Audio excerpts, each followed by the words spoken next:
Hola, bienvenidos a esta unidad, a este módulo que se ha denominado el rendimiento físico en altura.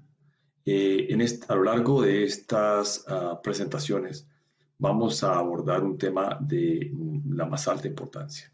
Definitivamente el tema relacionado con el rendimiento atlético en altura es necesario precisar que en las últimas décadas ha venido planteando un interés particular en la medida en que hay cada vez más necesidad de tener conocimientos actualizados, conocimientos detallados y pertinentes de las implicaciones que tiene la exposición de nuestro organismo a la poca disponibilidad de oxígeno propia de la alta montaña. Dadas las implicaciones que esto tiene, dada la necesidad de que los profesionales de la actividad física, del ejercicio físico, del entrenamiento atlético, tengan conocimientos suficientes y amplios que les permitan plantear nuevas estrategias, adecuados procedimientos y tomar buenas decisiones en lo que tiene que ver con la ejecución de tareas físicas en alta montaña. Considero que es necesario, en el marco de este nivel de formación, que ustedes tengan este conocimiento. A manera introductoria, podríamos decir que el interés fundamental es justamente la severidad del impacto que tiene la exposición a la alta altura en términos fisiológicos en nuestro organismo. De tal suerte que, como lo veremos a lo largo de los diferentes módulos de esta serie de presentaciones, tendremos la oportunidad de tener claro cuáles son las principales reacciones, los principales cambios y ajustes que tiene que hacer nuestro organismo frente a la poca disponibilidad de oxígeno propia de la alta montaña. De otro lado, pues estoy convencido que en los años por venir habrá mucho por hacer en este tópico. Lo que ha ocurrido en las últimas décadas ha sido muy interesante y nos ha dejado claro que cada vez hay más interés por explorar todo lo que tiene que ver con la alta montaña. Y esto por diferentes motivos. Desde el punto de vista descubrimiento de nuevos escenarios, desde el punto de vista del interés de las personas de buscar nuevos sitios para visitar, de esparcimiento, de turismo, hemos encontrado que la alta montaña es un destino muy apetecido por muchísimas personas. Y algo que tiene particular nuestras condiciones geográficas y la latitud ecuatoriana en la que estamos hace que sea magnífico, en el sentido que el ascenso a la alta montaña está disponible a lo largo de todo el año. Esto contrasta con lo que ocurre en otras latitudes, donde si bien las alturas sobre el nivel del mar pueden ser menores a las que nosotros tenemos acá, la presencia de estaciones y la aparición del invierno va a hacer que estas cumbres permanezcan cubiertas por nieve durante una gran parte del año, lo cual va a restringir la visita solamente a ciertas semanas a lo largo de toda la anualidad. Entonces, vistas así las cosas, yo pensaría que el interés marcado que ha venido teniendo el descubrimiento de estas condiciones, no solo desde el punto de vista simplemente turístico y las imágenes que allí tenemos, sino también una cantidad de elementos científicos que se han venido desarrollando a base de investigaciones y que muestran cómo el organismo de los seres vivos y particularmente la fisiología humana responde a estas condiciones agresivas de la alta montaña, han sido planteadas como alternativas para desafiar el rendimiento atlético y de cierta manera beneficiarse de estos planteamientos para poder en adelante sacar provecho en la preparación física de los individuos. No es extraño ver entonces cómo este concepto se ha venido popularizando y lo que sí deja en evidencia es que hay una cantidad de personas que quieren desafiar la alta montaña en escenarios, algunos recreativos, otros competitivos, y lo podemos ver en las carreteras que ascienden en nuestras cordilleras, aquí cerca de Manizales, a alturas cercanas a los 4.000 o inclusive más metros, en la que la realización de ese ejercicio físico plantea la inquietud de, venga, lo que está ocurriendo está dentro del marco de lo que podría ser tolerable para nuestra fisiología, está sometiendo a esos organismos a unas condiciones, diría yo, extremas y riesgosas para el rendimiento atlético. Pues bien, esos son algunos de los interrogantes que deben irse aclarando a lo largo que vamos desarrollando esta temática. Así que, bienvenidos. El interés sobre lo que ocurre en nuestro organismo con la exposición a la alta altura no es nuevo.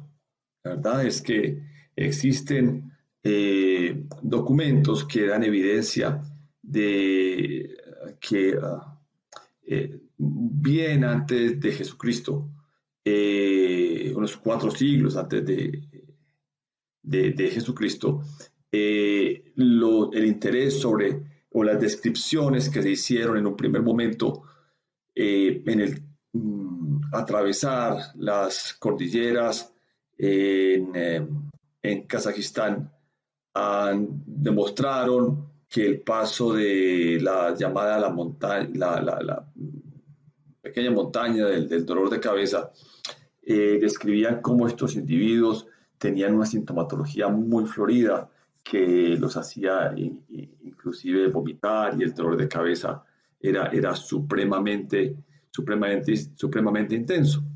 Entonces, la verdad es que estas descripciones son muy interesantes en la medida que demuestran que la alta montaña ha sido un reto que se ha planteado a lo largo de los años.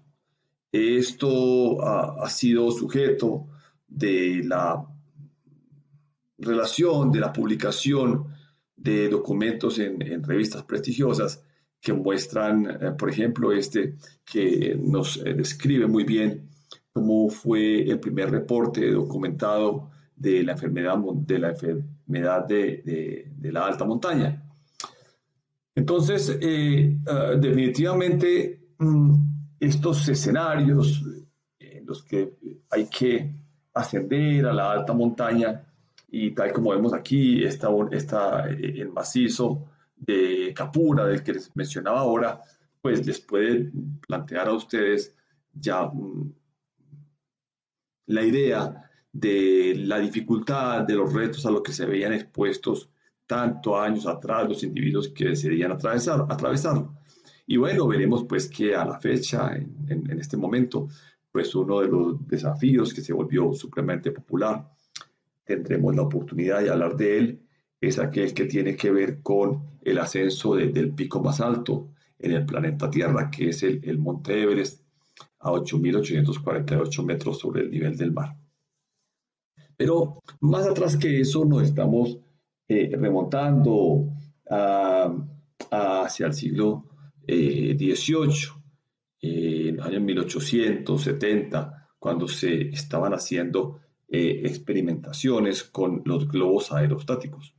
Esto fue un hito en la historia de la ciencia en la que muchos físicos de la época quisieron describir, dejar plasmado en todo lo que correspondió el gran periodo de la historia de la Ilustración, bases científicas de aspectos tan importantes como lo que tiene que ver como con los parámetros atmosféricos que nos impactan a todos. Entonces es a partir de esos globos aerostáticos que comienza a escribirse una parte de la evidencia científica de lo que implica el ascenso a la alta montaña. Y pues aquí simplemente para mencionar la catástrofe a la que llevó el ascenso de este globo aerostático en las afueras de París en 1875, específicamente el 15 de abril, cuando tres individuos decidieron ascender en uno de los globos aerostáticos para ir consignando parámetros muy importantes que tenían que ver con la experimentación, la temperatura, la presión barométrica, la sintomatología, cómo se sentían en la medida que ascendían estos individuos. Y bueno, el tema fue que al regreso de estos individuos, después de ese ascenso a un poco más de 8.000 metros, dejó como resultado la muerte de los hermanos Spinelli. Y entonces, pues todo esto podría irse resumiendo en lo que al fin de esta publicación, de esta una traducción que se hizo en Madrid, en la revista europea ya el 9 de mayo de 1875, donde yo quisiera retomar un poco lo que Gaston Tissandier anotó en ese documento. Decía, pero estas nobles víctimas, los hermanos Spinelli, han abierto a la investigación científica nuevos horizontes. Estos soldados de la ciencia, al morir, han mostrado con el dedo los peligros del camino, a fin de que se sepa, después de ellos, preverlos y evitarlos. O sea que es un tema fantástico sobre el que vamos a abordar, pero que ha dejado como huella en la historia y esta es la tumba de los hermanos Spinelli que reposa en, en el cementerio de Père Lachaise en París y que dejó pues dio lugar a que más adelante Paul Bert escribiera un texto que se llamó La presión barométrica. Luego, pues tenemos datos de lo que ha ocurrido aquí en Sudamérica. El ascenso al Chimborazo marcó un hito muy importante en la que se hizo una descripción detallada de lo que pasó en el ascenso de sus expedicionarios a 6.420. Y en 1880, Edward Whymper escribió en el texto del viaje lo siguiente: fuimos incapaces de satisfacer nuestro deseo de aire, excepto cuando respirábamos con la boca abierta. Además de tener nuestro ritmo de respiración muy acelerado, nos era casi imposible sobrevivir, y fue entonces cuando respirábamos de manera espasmódica, como peces por fuera del agua. Entonces, la verdad es que el ascenso a la alta montaña es una condición que, si bien años atrás correspondía a individuos decididos, a investigadores afamados que querían alcanzar la gloria, hoy vemos cómo cantidades de individuos están cada vez más interesados por descubrir el efecto de la alta montaña y tienen muchos escenarios para hacerlo.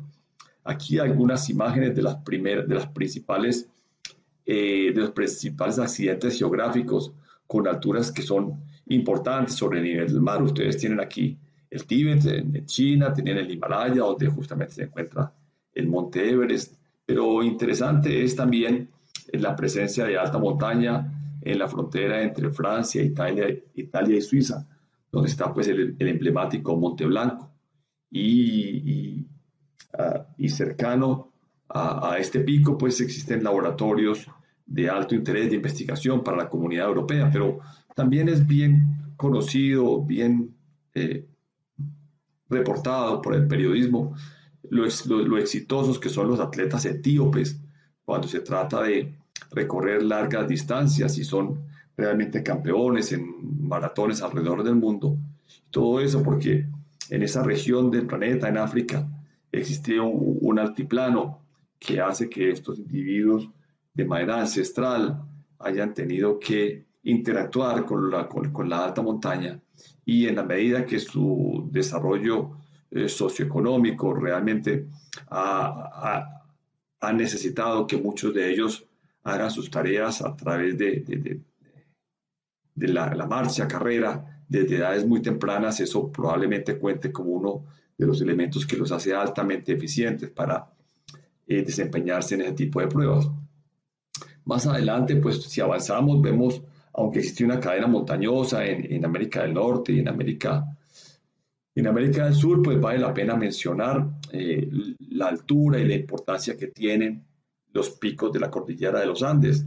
donde pues son bien emblemáticos los picos que hay en el Perú, en Ecuador y más interesante aún, sabemos que en Colombia esa cordillera de los Andes se abre en tres ramas, las tres cordilleras, cada una con unos picos supremamente altos y contando pues con la última estructura montañosa, la Sierra Nevada de Santa Marta. Entonces, miren ustedes que hay una cantidad de regiones a lo largo del planeta que cuentan con esa característica de altura sobre el nivel del mar y que pues se ha dicho termina siendo la montaña un sitio privilegiado y seleccionado por enormes comunidades.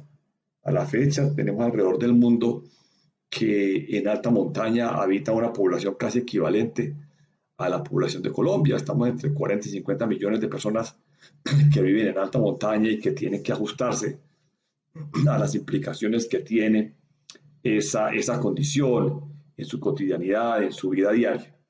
Entonces aquí tienen imágenes ustedes de una capital pues muy referenciada en alta montaña como es La Paz, Bolivia, a 3.800 metros, que para los que vivan aquí y conozcan un poco como la región de Manizales y hayan viajado hacia Bogotá, habrán visto que el paso más alto de la cordillera es el Alto de Letras y esa es el equivalente de la altura a la que fue construida esta ciudad, La Paz, Bolivia, con la advertencia pues que un poco más alto, ya que arriba a la derecha ven ustedes que la montaña sigue subiendo, se sube hasta un altiplano que se denomina el Alto, donde está situado el aeropuerto de la ciudad y ahí vive casi medio millón de personas.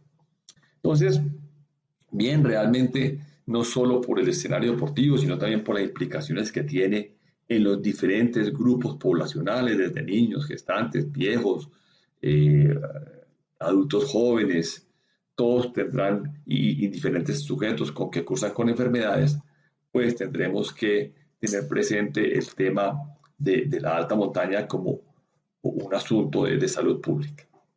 El tema se enreda un poco cuando ya nos pasamos al escenario deportivo. Entonces, de quién en nuestro medio no es bien conocido el tema de la sensación, del mito que implica tener que enfrentarse a la selección de Bolivia en La Paz a esos 3.800 metros sobre el nivel del mar. Pues bien, aquí muestro imágenes de cómo hasta los equipos grandes han caído frente a Bolivia cuando el esfuerzo se hace en esas condiciones. Veremos al final de los módulos qué observaciones, qué datos se han consignado en términos de las posibilidades de ganar o perder cuando se juega contra esta selección en La Paz, Bolivia. Pero bueno, pero realmente todos los individuos van a tener las mismas implicaciones, tendrán la misma severidad en el impacto que tiene la alta montaña cuando se van a ejercitar. Pues esa es una buena pregunta. Simplemente para ilustrar un poco este concepto, traigo aquí esta imagen de este atleta que corrió la maratón de Cerro de Pasco en 2 horas 38 minutos, y esto no sería sorprendente tanto si mencionáramos además de que la carrera fue ejecutada a una altura de 4.338 metros sobre el nivel del mar. Entonces, lo que tenemos es que hay desempeños atléticos, desempeños físicos que son de la más alta importancia a tener en cuenta en la medida que tenemos certeza de que la fisiología humana, y veremos más adelante algunas de estas condiciones, cómo es capaz de ajustarse a las dificultades que plantea la poca disponibilidad de oxígeno.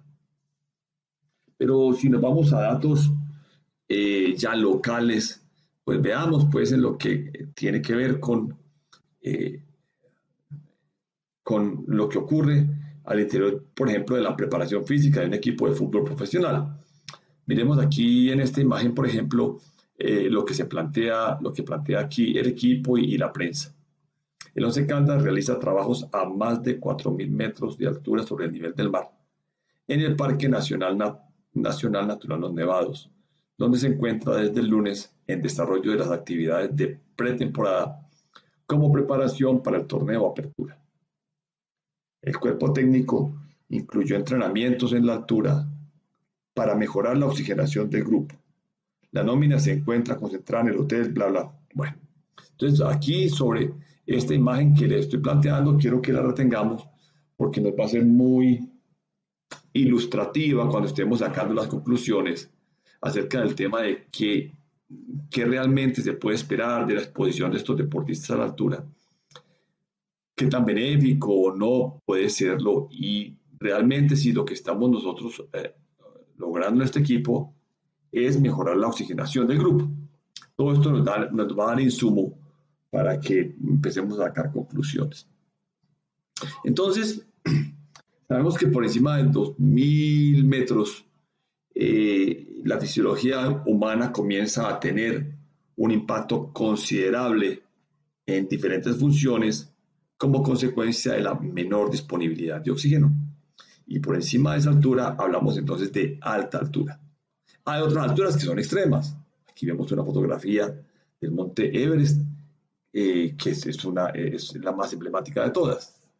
Lo que es cierto es que en ese desafío de alcanzar la cumbre más alta del planeta, desde mediados del siglo pasado comenzaron cuando se hizo el primer ascenso sin la ayuda de oxígeno a esta cima, comenzó a haber una visita, una visita cada vez más frecuente, un desafío frenético de lograr posarse en el punto más alto de la Tierra. Y lo que muestran estas imágenes es que en ese desafío, pues muchos individuos han fallecido. Aquí solamente algunas pues, de las imágenes que nos muestran los cadáveres que han caído y que han quedado ahí cerca del campamento 3 de ascenso. Hay una serie de campamentos antes de subir a la cima, y que definitivamente por las condiciones geográficas, climáticas, medioambientales es imposible retirarlos. Entonces llevan años, algunos llevan décadas ahí y han quedado pues como el vestigio, la certeza de que la alta montaña imprime una agresión importante a la fisiología.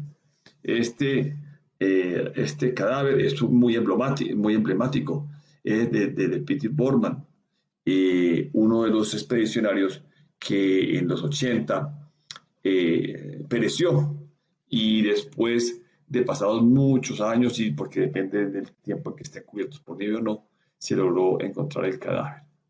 Pero como si eso fuera poco, ven ustedes aquí en el 2009, y ahora las evidencias son todavía más impresionantes, en el sentido que la cola de escaladores es todavía más numerosa lo que tenemos, lo cual plantea un problema de salud, un problema de sobrevida de estos individuos, sin contar pues lo que se ha descrito como el problema de contaminación por la cantidad de basuras que están quedando en el trayecto del ascenso hasta esta montaña.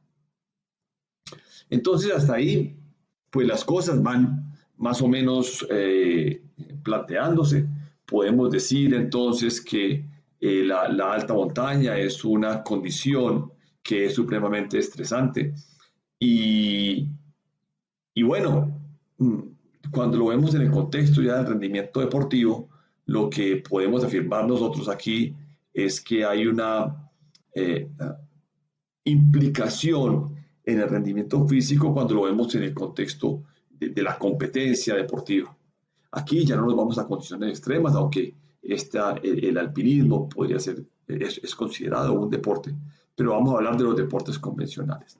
Y quizás lo más interesante y lo que podemos retomar en la historia fue lo que ocurrió previo a los Juegos Olímpicos de México. A manera de historia, pues cuando se programaron estas justas atléticas en Ciudad de México, a una altura de casi 2.600 metros sobre el nivel del mar, es similar a la altura que tiene Bogotá. Pues entonces para la época la comunidad británica hizo sentir su preocupación y su inconformidad, en el sentido de que ellos ya se podían adelantar un poco a los hechos y prever de que el rendimiento de sus atletas iba a estar menoscabado por esas condiciones de alta montaña, lo cual haría entonces que ellos pudieran, y pues como se planteaba en la época, estuvieran en desventaja frente, por ejemplo, a los atletas mexicanos nativos de esa meseta mexicana, donde está la Ciudad de México. Entonces, bien, se determinó o se delegó una comisión de científicos que estuvieron en Ciudad de México mirando las condiciones. Se hicieron las argumentaciones, pero en última se decidió que tuvieran lugar los Juegos Olímpicos tal como estaban planteados. Entonces, la verdad es que una vez terminados esos Juegos comenzó a quedar de plano una cantidad de información muy interesante que tiene que ver con este tema de la hipoxia de alta montaña. Entonces, ¿qué se supo al final?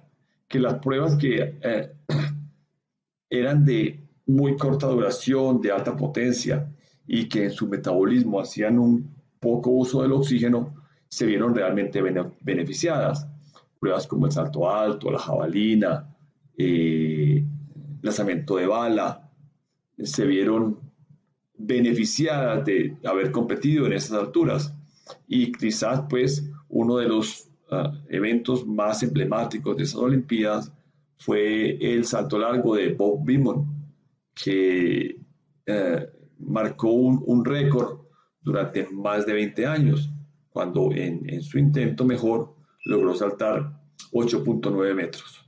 Y entonces se supo entonces que este tipo de tareas físicas, pues más que estar menoscabadas, se veían beneficiadas. ¿Cuál es el punto? Que cuando pasamos a las pruebas de largo aliento, por ejemplo los 10.000 metros, las cosas fueron a otro precio. Esta fotografía es muy emblemática en el sentido que ven ustedes la caída del atleta que ostentaba la medalla de oro en las Olimpiadas anteriores, el australiano Ron Clark. Este individuo justo ya pues en la última recta de llegar a la meta, pues se colapsó, no pudo terminar por la severidad del impacto que tuvo el esfuerzo en esas condiciones, y pues la cara aquí de su médico tratante deja muy claro la angustia, la frustración que puede dejar este tipo de eventos cuando tienen la connotación de los efectos de impacto de la alta montaña. Entonces veamos algunos datos resultantes de esta Olimpiada. Pues bien, en términos generales se encontró que hubo un mejoramiento en los récords respecto a las Olimpiadas anteriores en el 29% de ellos, con un 0.9% de mejoría en la marca. Pero en la medida que el esfuerzo iba aumentando en duración especialmente y se iba comprometiendo cada vez más el metabolismo aerobio, el efecto deletérea fue mayor. Las pruebas de duración de más de un minuto, 3% perdieron las pruebas de 4 minutos, y cuando la prueba tenía una duración de aproximadamente una hora, las pérdidas o la disminución en la marca del récord fue de aproximadamente el 8%.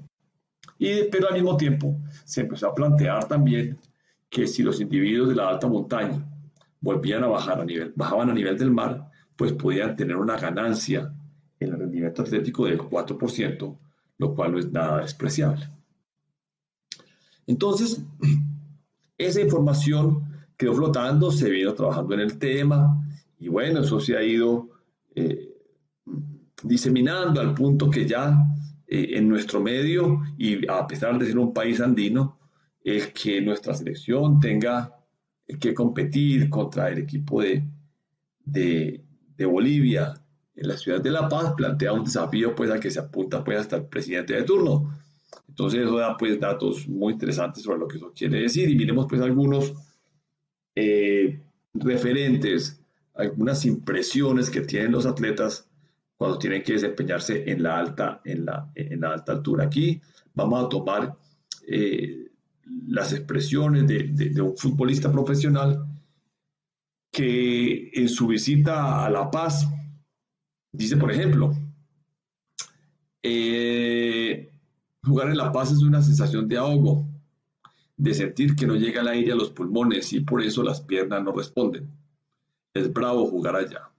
Y también agrega, los primeros minutos son muy difíciles porque apenas uno se está adaptando, pero también con el pasar del juego, el cansancio es mayor. De pronto no es muy clara la configuración de la frase, pero bueno, vamos a decir que delimitan bien como de qué se trata el asunto. Finalmente, el jugador afirma que por las noches no es tan duro, pero por las tardes es difícil.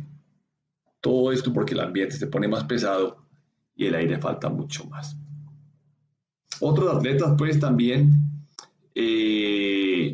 dan sus impresiones y por ejemplo este atleta comenta que la altura es punto aparte, que es necesario pues mentalizarse. Pero entonces, ¿qué es lo que pasa con toda esta historia? La verdad es que esta presentación introductoria de lo que tiene que ver con la exposición a la altura hace que sea necesario hablar de aspectos físicos, particularmente lo que tiene que ver con los parámetros atmosféricos. Veamos los más importantes.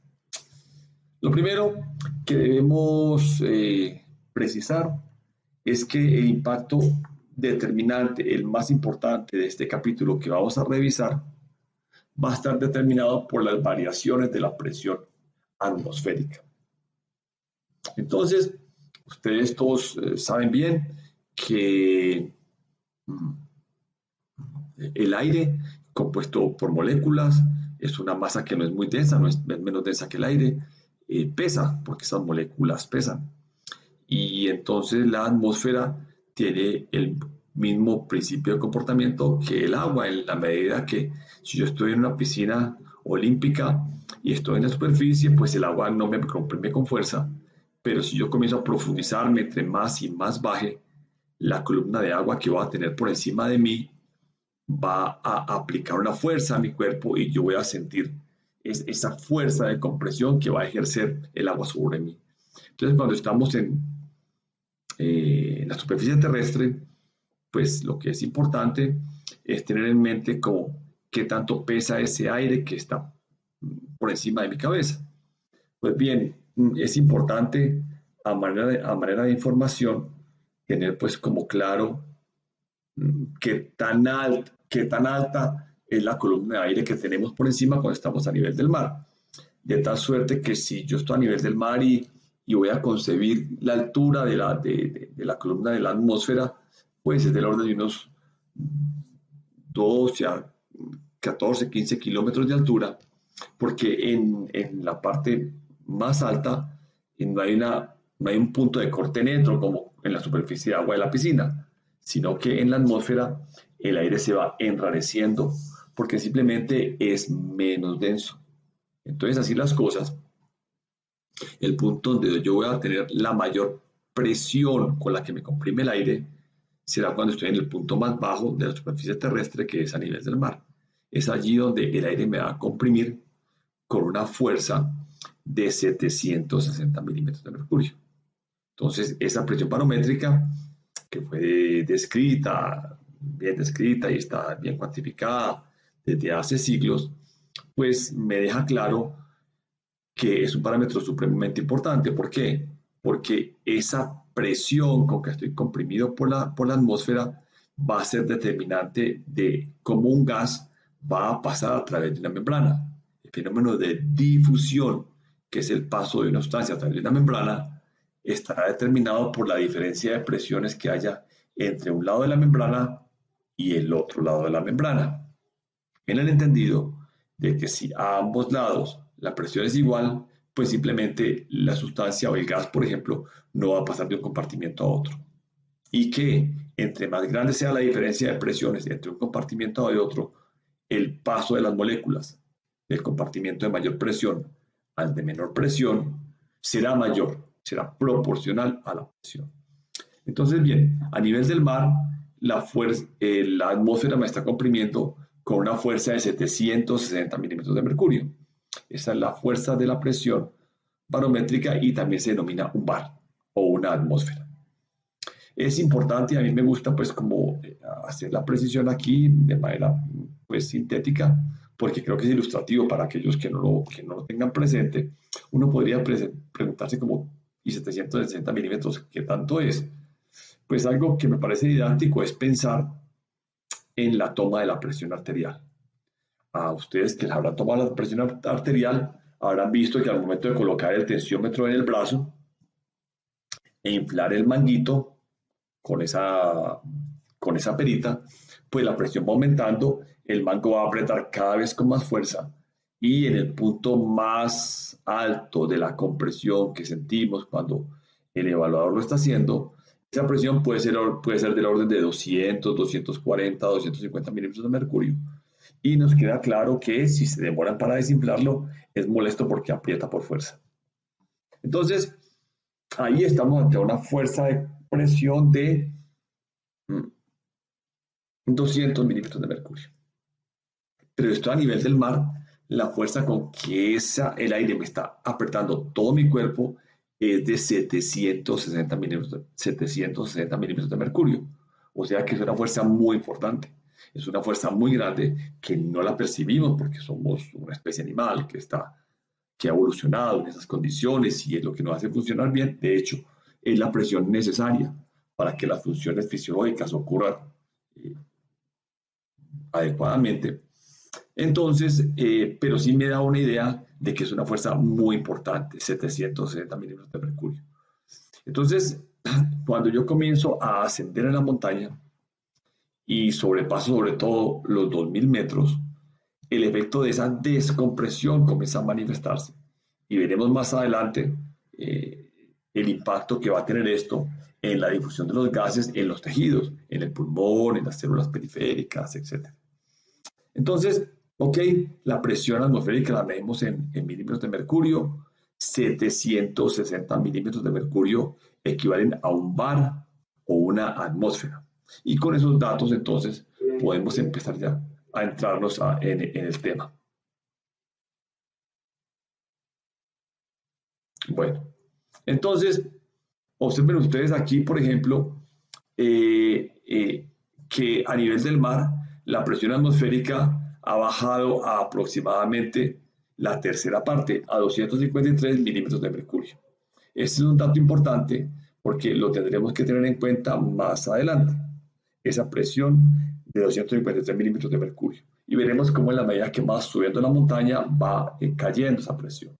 La temperatura del aire cae a razón de 1 grado centígrado por cada 150 metros que ascendamos. Y habrá entonces otro momento en el que tendremos que hablar de la agresión que implica la baja temperatura del aire. La humedad del aire es importante porque si bien uno alrededor de la montaña usualmente ve que hay nubes y que usualmente uno podría pensar que llueve más y que es más húmedo, pues no lo es. Miren ustedes que a 4000 metros sobre el nivel del mar, la humedad cae en un 75%. Y por último, un parámetro muy importante que hago énfasis sobre todo para los profesionales del ejercicio físico, que tendrán su ocupación, sus puestos de trabajo expuestos a la luz solar, tendrán que tener en cuenta que a la medida que ascendemos en la montaña, el impacto de la radiación ultravioleta será cada vez mayor, pudiendo ser hasta el 120% de lo que ocurre a nivel del mar cuando estamos en la cima del Everest. Y por último, lo que es interesante tener en cuenta es lo que tiene que ver con la polución.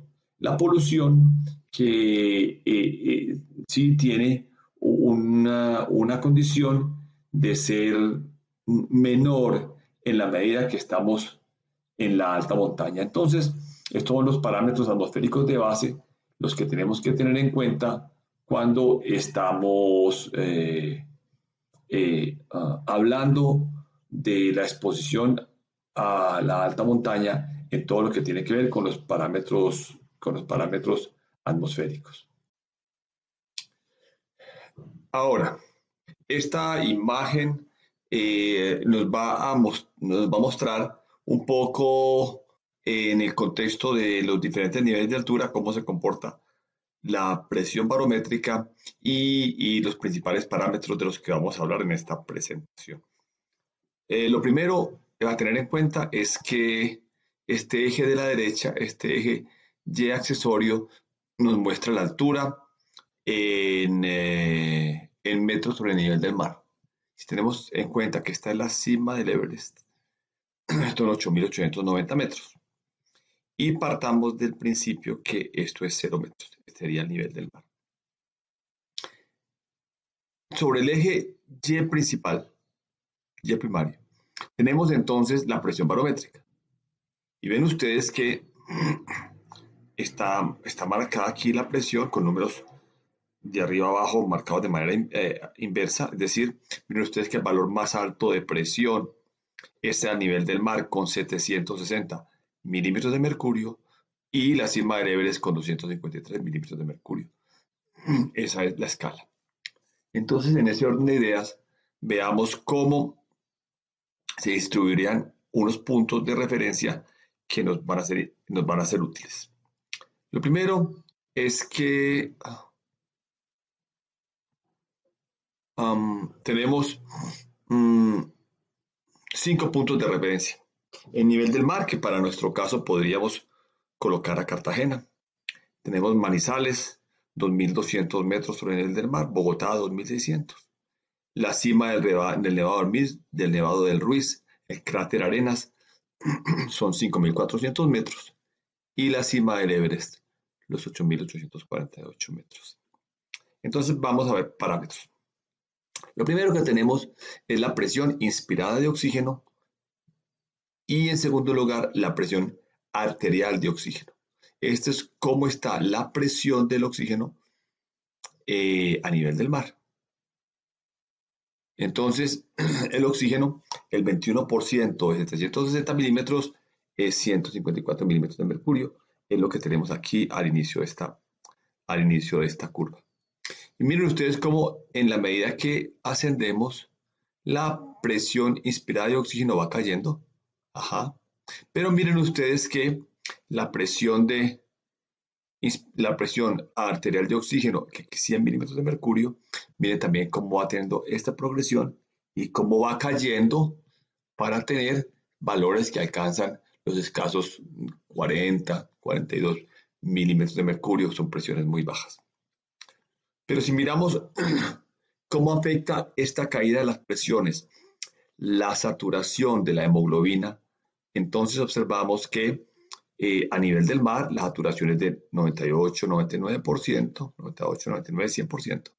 Y miren ustedes cómo en la medida que ascendemos, la saturación va cayendo a valores supremamente bajos, que pueden ser del orden de 60, 55%. Saturaciones muy bajas en alturas extremas. Un parámetro de referencia es que el máximo tolerable para que un paciente en medio hospitalario se le suministre oxígeno complementario son los 88, unos valores de 88% en la saturación de la hemoglobina. Miren ustedes la presión arterial de CO2. La presión arterial de CO2, cómo va cayendo, esto lo veremos más adelante, todo lo que tiene que ver con el fenómeno de hiperventilación en alta montaña. Entonces, a esta altura de la presentación es necesario hacer como una puesta en común, una nivelación sobre las bases fisiológicas de las respuestas cardiorrespiratorias en la fisiología, en la homeostasis cuando estamos a nivel del mar. Veamos entonces, esta gráfica que es clásica nos muestra las diferentes presiones de los gases en los diferentes compartimientos. Entonces, es muy importante tener en cuenta aquí que el primer parámetro con el que tenemos que comenzar el análisis es cómo es la presión de los gases en el aire ambiental, es decir, en el aire inspirado. Observen ustedes que aquí arriba a la derecha tengo estos valores de aire inspirado y me interesa que retengamos particularmente los valores del oxígeno y los de CO2, bueno, los de nitrógeno, todos miren ustedes que en total a nivel del mar me deben sumar 760 milímetros de mercurio. Ok. Sin embargo, cuando yo ventilo los pulmones, cuando el aire entra a través de las vías respiratorias y baja hasta el alvéolo, entonces ese aire que ingresa se va a mezclar con aire que quedó en las vías respiratorias en la última expiración y que no alcanzó a salir. Todo eso para explicar que la composición del aire dentro del alvéolo, que es este compartimiento redondo que tengo aquí arriba, sería el alvéolo, y esto aquí que estoy señalando con el cursor serían las vías respiratorias, va a tener un aire con una composición diferente al aire exterior. Entonces, finalmente, cuando el aire yo lo voy a analizar dentro del contexto del alvéolo para ver cómo va a difundir los gases a la sangre circulante, veo que el oxígeno ya no tiene 159 milímetros de mercurio, tiene 105 milímetros de mercurio. Esa es la presión parcial del oxígeno en el aire alveolar. Y importante tener en cuenta aquí que el CO2, que tenía un valor casi que despreciable en el aire ambiental, el contenido de CO2 en el aire ambiental es muy bajo. En el alvéolo tiene 40 milímetros de mercurio. Ok, solamente retengamos estos dos valores por el momento.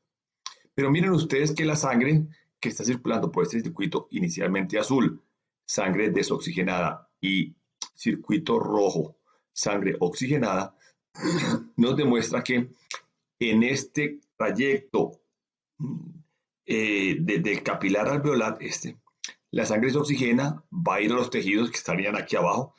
He colocado, por ejemplo, el tejido muscular y el tejido renal, entre otros, pues, para demostrar que la sangre aquí pierde el oxígeno y se vuelve sangre desoxigenada, sangre en color azuloso, y va a volver a recorrer este circuito de la circulación mayor, de la circulación del circuito de alta presión.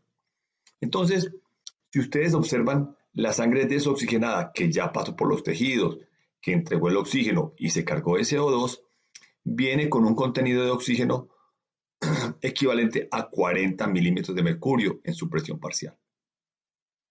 De tal suerte que cuando esta sangre con 40 milímetros de oxígeno, milímetros de presión de oxígeno, llega al capilar, a la región alvéolo capilar, se va a encontrar con un oxígeno que está a 105. Observen aquí a 105 el oxígeno y como la sangre venosa tiene tan solo 40.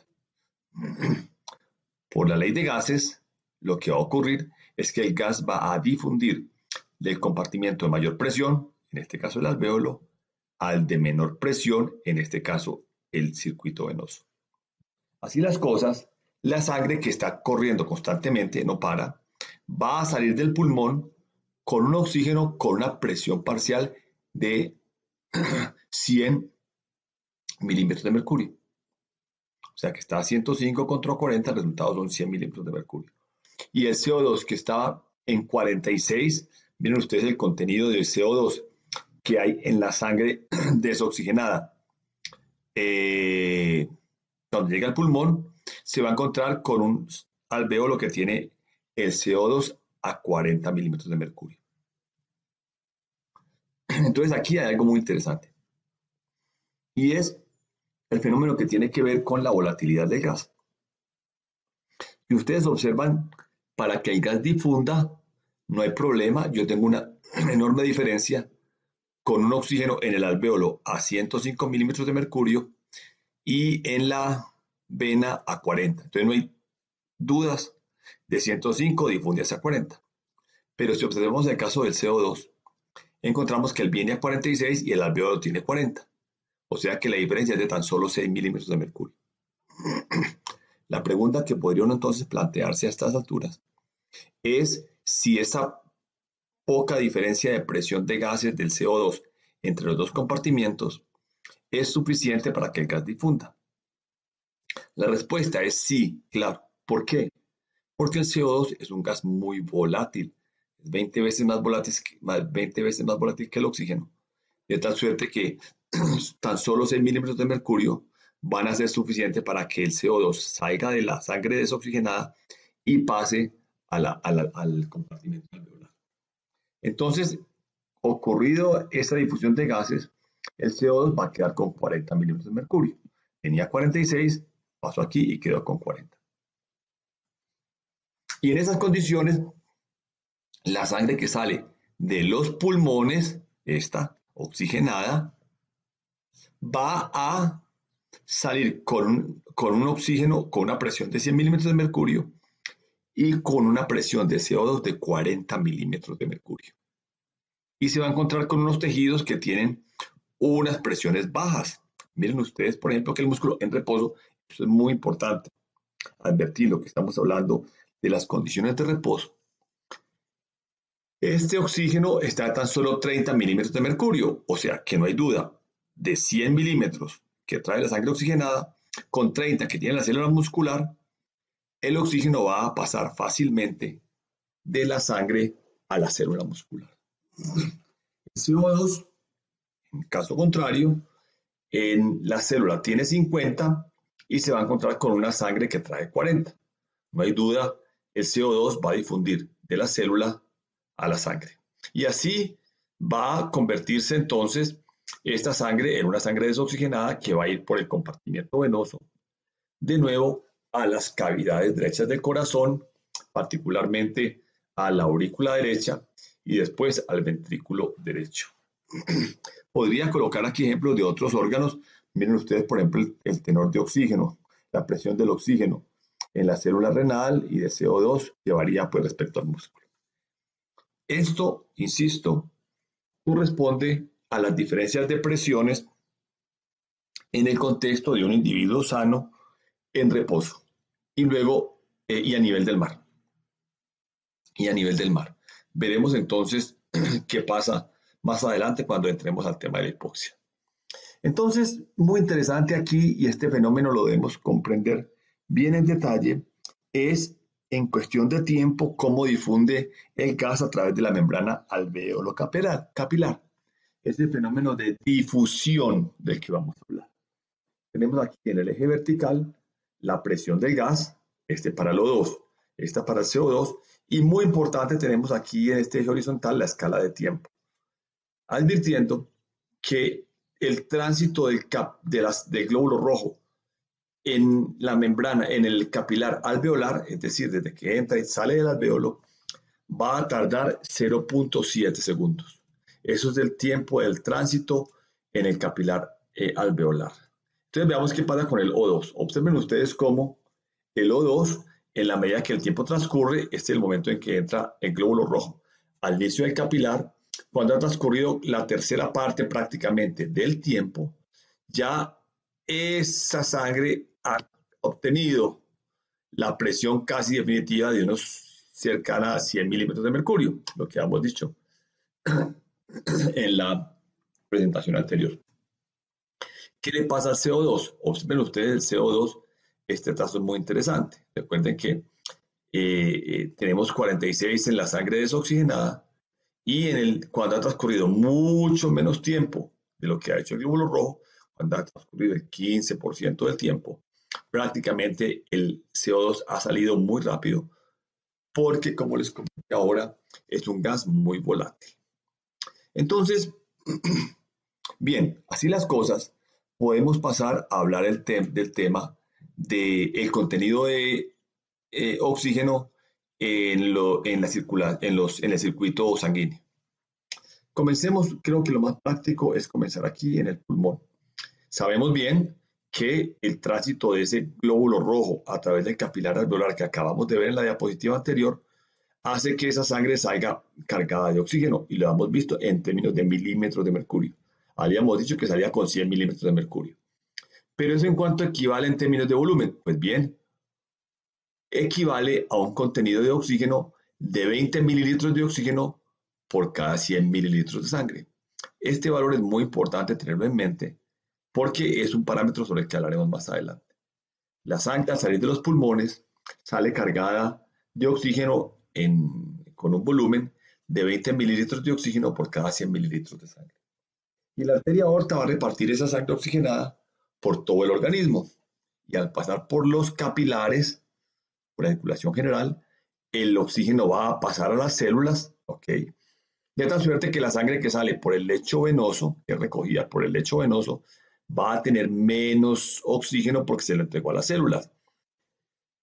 ¿Qué es importante saber? Que en su paso por el capilar, la sangre no pierde todo el oxígeno, pierde solamente una parte. ¿Cuánto perdió? Perdió 5 mililitros por cada 100 mililitros de sangre. ¿Por qué? Observen ustedes que el contenido de sangre venosa, el contenido de oxígeno en el lecho venoso es de 15 mililitros de oxígeno por cada 100 mililitros de sangre. Comparado con los 20 que tenía, si tengo 15, quiero decir que la diferencia entre los dos, que es este valor que estoy señalando con el cursor, es de 5 mililitros de oxígeno por cada 100 mililitros de sangre. Ahora bien, si yo considero la cantidad de sangre que tengo circulante y sé que por cada 100 mililitros de sangre la diferencia es de 5 mililitros, pues entonces puedo llegar a la conclusión de que lo que se quedó en los tejidos fueron realmente 250 mililitros por minuto.